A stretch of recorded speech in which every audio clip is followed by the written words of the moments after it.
Hello दोस्तों, स्वागत है आपका केवाईटी एजुकेशन चैनल में।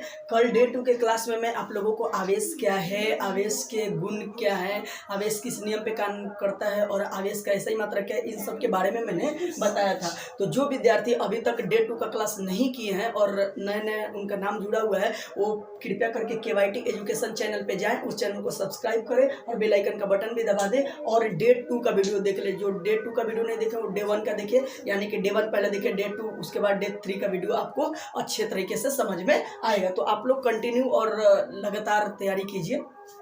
तो आज हमारा है डे 3 का क्लास 12 के लिए, डे 3 का क्लास।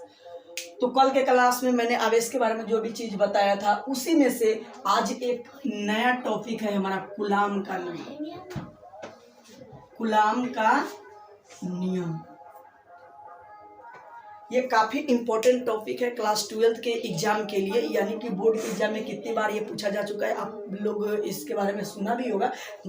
तो मैं आज इसके बारे में अच्छी तरीके से बताऊंगा। तो आप लोग बिल्कुल जब फ्री हो जाए कंसंट्रेट माइंड करके इस वीडियो को देखिएगा और मैं जो इसके बाद HW दूंगा उसको काफ़ी अच्छे तरीके से बनाइएगा समझ के। तो चलिए स्टार्ट करते हैं। ये कूलम लॉ है क्या? सबसे पहले जानते हैं कि कूलम एक वैज्ञानिक का नाम है जिन्होंने आवेश के लिए अपना कुछ नियम दिया था। तो आवेश के लिए कूलम का नियम क्या दिया था, ये हम देखते हैं। पहला पॉइंट इसमें है कि कूलम, जो हम लोग जानते हैं कि आवेश का ऐसे ही मात्रक क्या होता है, तो आवेश का ऐसे ही मात्रक इन्हीं वैज्ञानिक के नाम पर ही रखा गया था, कूलम। तो यानी कि कूलम एक वैज्ञानिक थे। क्या थे? वैज्ञानिक थे। इन्होंने आवेश के लिए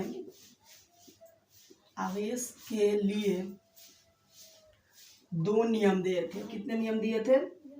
दो नियम दिए थे। इसी को तो इन्होंने आवेश के लिए जो नियम दिया था, उसी नियम को हम लोग बोलते हैं कूलाम का नियम। क्या बोलते हैं? कूलाम का नियम। तो ये एक पहला टॉपिक है कि कूलाम एक वैज्ञानिक। तो दूसरा है कि इन्होंने आवेश के लिए दो नियम दिए थे जिसे हम क्या कहते हैं? कूलाम का नियम। अब मेन टॉपिक है, इसको आप लोग कॉपी में नोट करते चलेंगे। छोटी छोटी जानकारी भी कभी कभी ज़्यादा इंपॉर्टेंट हो जाती है, तो इसको भी आप लोग नोट कर लीजिए नोटबुक में। और इसके बाद मेरा ओरिजिनल टॉपिक है कूलाम का नियम। कूलाम का नियम है क्या, इसके बारे में मैं आप लोगों को बताता हूँ।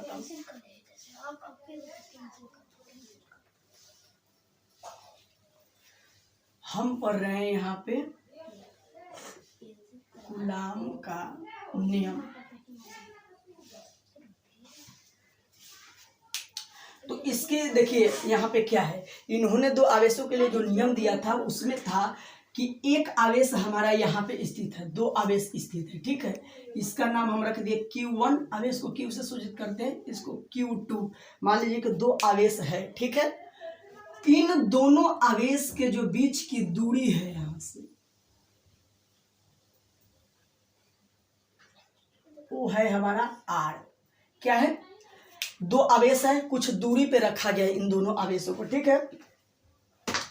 एक है Q1 आवेश, एक है Q2 आवेश। इन दोनों के बीच की दूरी हमारा कितना है?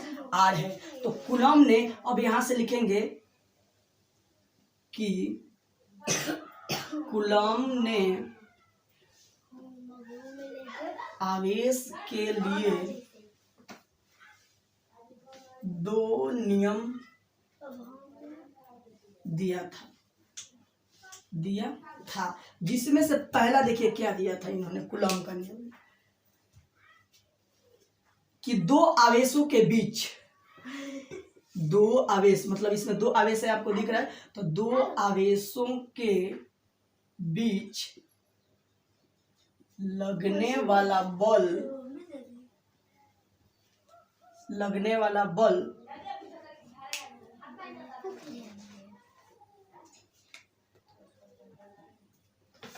दोनों आवेशों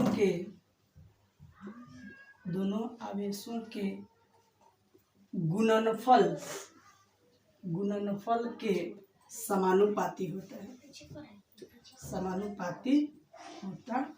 है। इसका देखिए पहले नियम के अनुसार कहने का मतलब क्या है कि दो आवेशों के बीच लगने वाला बल, मतलब दो आवेश है, ठीक है, यहाँ पे तो दो आवेश के बीच जो बल लगेगा वो बोल रहा है कि आवेशों के गुणनफल के समानुपाती होता है, यानी कि दोनों के गुना करेंगे उसके गुणनफल के समानुपाती होगा क्या, बल। तो बल को हम किससे सूचित करते हैं, एफ से। एफ बोल रहा है कि समानुपाती होता है, किसके समानुपाती होता है कि दोनों आवेशों के गुणनफल को। तो दोनों आवेश हमारा कौन है, Q1 और Q2, तो Q1 इंटू Q2 मतलब दोनों आवेशों के गुणनफल, दोनों आवेश के गुणनफल कर दिए, इसके समानुपाती। समानुपाती का ये चिन्ह है, समानुपाती होता है कौन, दोनों आवेशों के बीच लगने वाला बल। तो दोनों आवेशों के बीच लगने वाला बल F है, तो ये दोनों आवेशों के गुणनफल का क्या हो गया, समानुपाती। इसको मान लेंगे हम इक्वेशन फर्स्ट। अब आवेश के लिए ही कूलम ने जो दूसरा नियम दिया था वो दिया था कि दोनों आवेशों के बीच लगने वाला बल, दोनों आवेशों के बीच लगने वाला बल दोनों आवेशों के बीच की दूरी के वर्ग के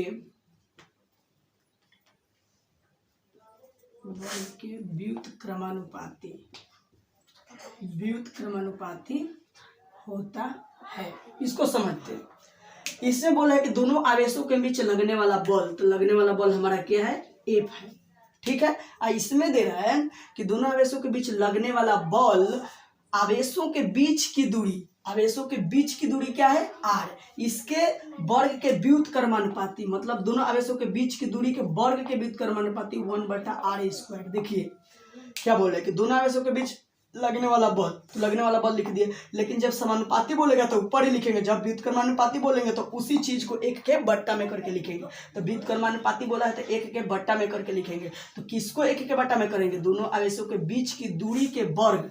तो दोनों आवेशों के बीच की दूरी क्या है, आर, उसका वर्ग, तो वर्ग मतलब उसका स्क्वायर चढ़ा देंगे। तो एफ मतलब दोनों आवेशों के बीच लगने वाला जो बल है वो दोनों आवेशों के बीच की दूरी के वर्ग के क्या है, व्युत्क्रमानुपाती।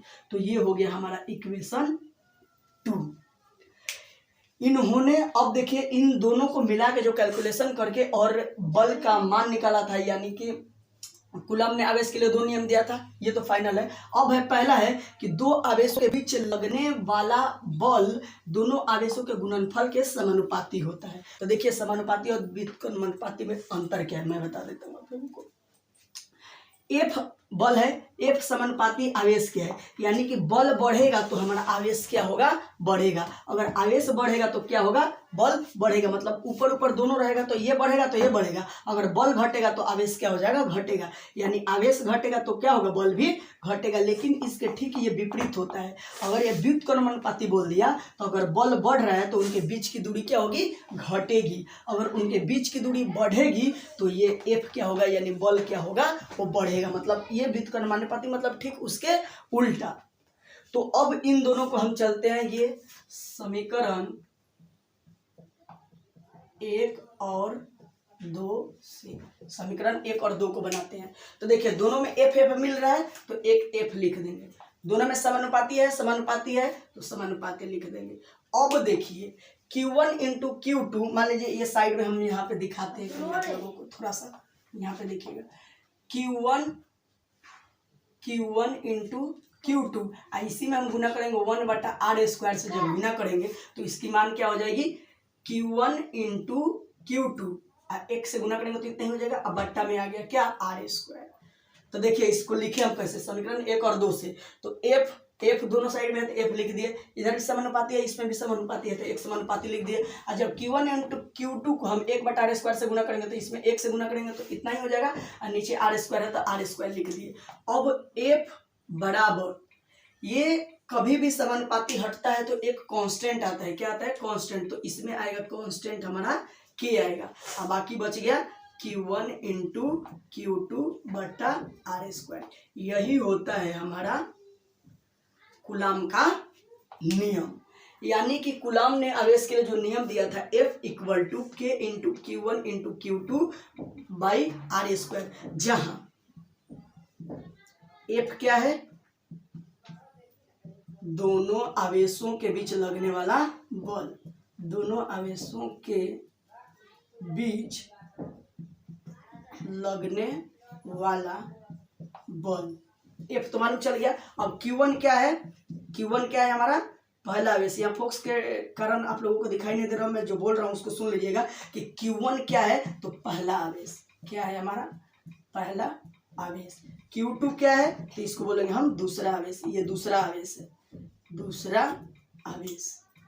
और बचा क्या हमारा Q1 Q2। अब R क्या है, तो दोनों आवेशों के बीच की दूरी है, दोनों आवेशों के बीच की दूरी है, क्या है बीच की दूरी है। तो यही हमारा था कूलाम का नियम। एक बार फिर से हम समझा देते हैं आप लोगों को। इस वीडियो को क्या कीजिए कि यहाँ से रोक के और यहाँ से यहाँ तक उतारिएगा, फिर उसके नीचे से ये उतार लीजिएगा आप लोग कॉपी में। ये कूलाम का नियम आपके एग्जाम में ज़्यादातर 3 या 5 मार्क्स के आते हैं, तो 5 मार्क्स के अगर इतने फुली लिखोगे तो आपके पूरे के 5 मार्क्स मिलेंगे। तो काफ़ी इंपॉर्टेंट टॉपिक है, एक बार फिर से मैं समझा देता हूँ। कूलाम का नियम, इसमें क्या है कि दो आवेश है, यहाँ पे एक बिंदु आवेश यहाँ पे, एक बिंदु आवेश यहाँ है। इसका नाम है Q1, इसका नाम है Q2, लिख दिए। इन दोनों आवेशों के बीच की दूरी हमारा क्या है R है, जिसको हम दर्शा दिए। अब कूलाम क्या थे वैज्ञानिक, तो कूलाम ने आवेश के लिए 2 नियम दिए थे। कितने नियम दिए थे, 2 नियम। अब देखिए पहला नियम उन्होंने क्या दिया था आवेश के लिए, कि 2 आवेशों के बीच जो लगने वाला बल होगा वो दोनों आवेशों के गुणनफल के क्या होगा, समानुपाती। तो दोनों आवेशों के बीच लगने वाला बल F समानुपाती होता है। तो समानुपाती अब किसके समानुपाती होता है, तो बोल रहा है कि दोनों आवेशों का गुणनफल, यानी दोनों आवेश के गुना कीजिए। तो Q1 और Q2 का गुना करेंगे तो Q1 इंटू Q2 नहीं हो गया, तो गुणनफल के समानुपाती होते हैं। इसको हम मान लेंगे इक्वेशन फर्स्ट, यानी पहला समीकरण। जो दूसरा नियम उन्होंने दिया था कि दोनों आवेशों के बीच लगने वाला बल, तो बल है दोनों आवेशों के बीच की दूरी क्या है R, उसके वर्ग, R के वर्ग कर दिए। अब व्युत्क्रमानुपाती, तो व्युत्क्रमानुपाती मतलब 1 के बट्टा में कर दिए, व्युत्क्रमानुपाती होता है। तो F समानुपाती 1/r², ये हो गया हमारा। तो अब इक्वेशन फर्स्ट निकला, इक्वेशन सेकंड निकला। तो अब दोनों को क्या करेंगे, कॉम्बिनेशन करेंगे। तो फर्स्ट और दूसरा से हम करेंगे, तो इसमें भी F है, इसमें भी F है, तो F लिख दिए। इसमें समानुपाती, इसमें भी समानुपाती, तो लिख दिए। अब Q1 इंटू Q2 में 1/r² से करेंगे, तो 1 से गुना किए यहाँ पे, तो इतना ही हो जाएगा। बट्टा में r² है, तो r² लिखेंगे।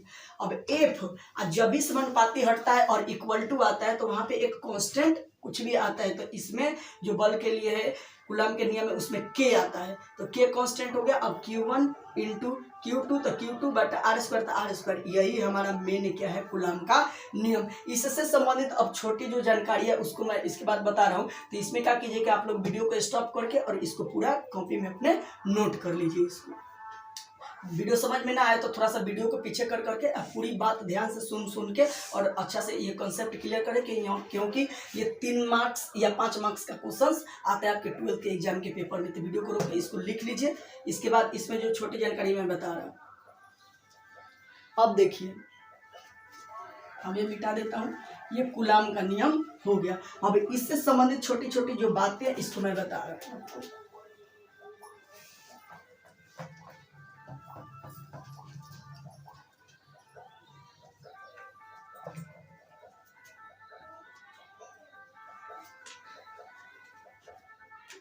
अभी जो हमने सीखा कि F बराबर K into Q1 into Q2/r², ये हमारा था क्या था, कूलाम का नियम था। कूलाम के नियम द्वारा ये बल के लिए जो उन्होंने नियम दिया था वो यहाँ पे लिख दिया हमने। अब देखिए इसमें K क्या है, K हमारा है 1/4πε0। इसको हम लोग बोलते हैं, क्या बोलते हैं, ε0। अब बता रहे हैं कि ε0 है क्या। और K का जो मान होता है वो होता है 9 × 10⁹।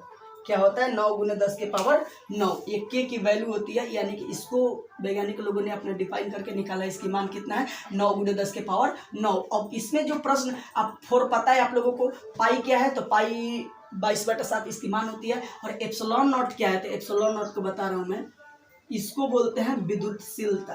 क्या बोलते हैं, विद्युतशीलता या पैराविद्युतांक। पैरा विद्युतांक भी इसको बोलते हैं। जो हमारा, अब देखिए, अब एप्सिलॉन नॉट की मान हम ज्ञात करेंगे। अब के की वैल्यू होती है 1/4 एप्सिलॉन नॉट। इसको पूरा कैलकुलेट करके कितना निकाला गया, 9 × 10⁹ अब इसके एप्सिलॉन नॉट की मान हम ज्ञात करेंगे, यानी विद्युतशीलता का मान ज्ञात करेंगे। एप्सिलॉन नॉट क्या है, विद्युतशीलता। तो आइए इस समीकरण के माध्यम से, यानी कि जो कूलाम का नियम है उस समीकरण के माध्यम से हम विद्युतशीलता का मान ज्ञात करना सीखते हैं। तो हम F लिख दिए, कूलाम का नियम यही है ना हमारा, तो F है तो F लिख दिया। अब K के जगह पर क्या रखेंगे, 1/4 एप्सिलॉन नॉट रख दिए। ये बाकी जो Q1 × Q2/r² है, r² हमने लिख दिया।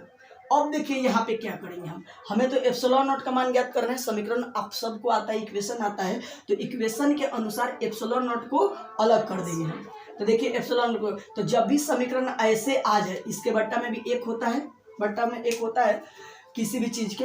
तो अब देखिए ये समीकरण का जब भी फॉर्म आपके क्लास में चाहे कभी भी बनाते समय ऐसा आ जाए, तो हम क्या करते हैं, क्रॉस मल्टीप्लिकेशन। समीकरण जो आपने 6ठा 7वां क्लास में सीखा होगा, तो ये ऊपर है ना, तो मतलब क्रॉस मतलब ये जितना ऊपर है उसके नीचे से गुना करेंगे, फिर इसको जो ऊपर है इसके नीचे वाले से गुना करेंगे। तो Q1 और Q2 में 1 से गुना करेंगे तो हमारा हो जाएगा Q1 × Q2, बीच में बराबर है तो बराबर। अब F से ये तिरछा तिरछी गुना करेंगे, F में इससे भी गुना करेंगे, इसमें भी, तो F से गुना करेंगे तो कितना हो जाएगा, F 4 एप्सिलॉन नॉट r², ये गुना हो गया।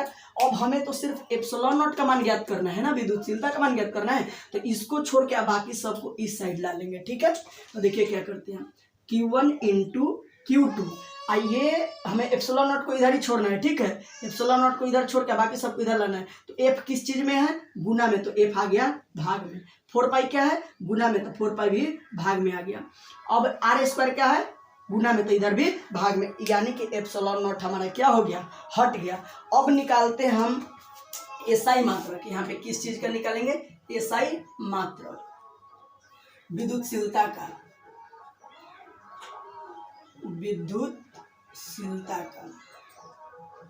विद्युतशीलता का हम लोग SI मात्रक लिखेंगे। तो ठीक इसी सूत्र के अनुसार, तो आवेश है तो आवेश का SI मात्रक क्या होता है, कूलाम, तो कूलाम लिख दिए। इंटू है तो इंटू लिख दिए। फिर ये भी क्यू क्या है, आवेशी है, तो आवेश का SI मात्रक क्या हो जाएगा, कूलम। और बट्टा है तो बट्टा दे दिए। एफ है तो एफ का SI मात्रक, एफ क्या है, बल, अभी लिखवाया था मैंने कुछ देर पहले। एफ क्या है, बल, तो बल का SI मात्रक क्या होता है, न्यूटन, तो न्यूटन लिख दिए।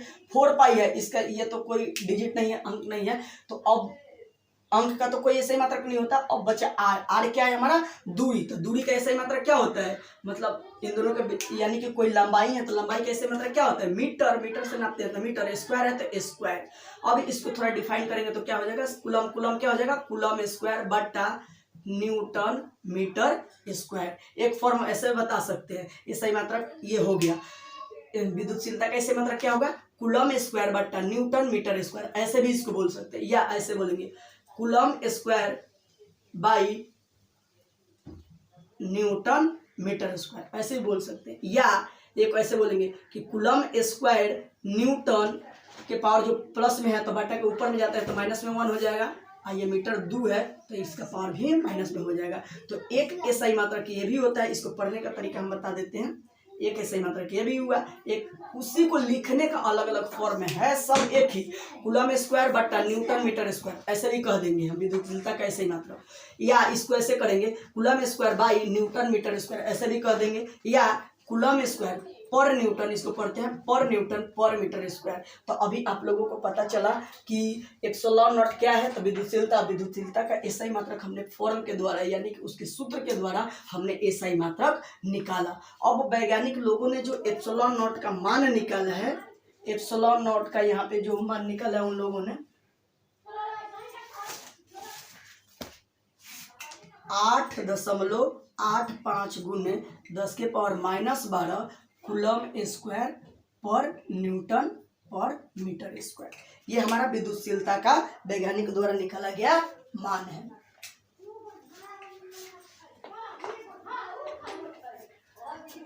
तो देखिए, आज मैंने एक दो चीज़ें बताया, इसमें बता देता हूँ आप लोगों को। क्या कीजिएगा कि वीडियो को यहाँ से रोके और इन सबको सारी बातों को एक एक बात करके, और वीडियो समझ में ना आए तो कृपया वीडियो को पीछे आगे करके पूरा कंठस्थ समझिएगा, और नहीं तो व्हाट्सएप पे या वीडियो के कमेंट में लिख दीजिएगा कि यहाँ पे कुछ समझ में नहीं आया, तो मैं फिर से उसको डिफाइन करने की कोशिश करूँगा। तो यहाँ से वीडियो को रोक के और आप लोग इसको लिख लीजिए। अब बता देता हूँ कि आज के वीडियो में मैंने कूलम के नियम बताया था, कूलम क्या थे और कूलम ने आवेश के लिए कैसा नियम दिया था। उसके बाद उसमें एक टॉपिक आ गया था विद्युतशीलता। तो विद्युतशीलता या उसको वैद्युतांक भी बोलते हैं, तो उसका मैंने एसआई मात्रक जानने का कोशिश किया और उसकी वैल्यू क्या होती है, यानी 8.85 × 10⁻12 कूलम स्क्वायर पर मीटर स्क्वायर जो वैल्यू होती है उसकी, इसको समझाने का प्रयास किया। तो आज के वीडियो में बस इतना ही। कल के वीडियो में एक आपके एग्जाम के लिए बहुत इंपॉर्टेंट टॉपिक लेकर आऊँगा, तो कल के वीडियो देखने के लिए इस चैनल को सब्सक्राइब कर लीजिए और साथ ही बेल आइकन का बटन भी दबा दीजिएगा। और क्या कीजिए कि जब भी आप क्लास करें तो आप वीडियो के कमेंट में, व्हाट्सएप पे नहीं लिखना, वीडियो के कमेंट में जाकर और आप लोग लिख दे अपना नाम और क्लास। बाकी के लिए बहुत बहुत धन्यवाद। फिर मिलते हैं कल। जय हिंद दोस्तों।